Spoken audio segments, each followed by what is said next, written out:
వేణుస్వామి ఇటీవల పలువురి సెలబ్రిటీల జాతకాలు చెబుతూ ఫేమస్ అయిన వ్యక్తి. వేణుస్వామి ఏం మాట్లాడాడు, ఎవరి గురించి మాట్లాడాడు అనే విషయాలు ఈ మధ్యకాలంలో కాస్త ఆసక్తికరంగా మారాయి.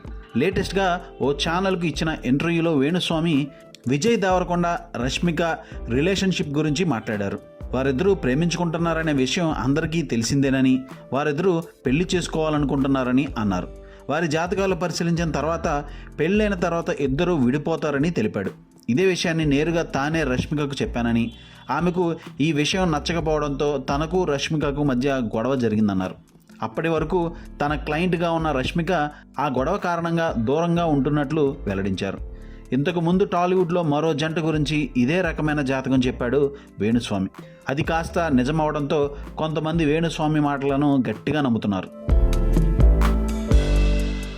మా వీడియో మీకు నచ్చినట్లయితే please like, share and subscribe.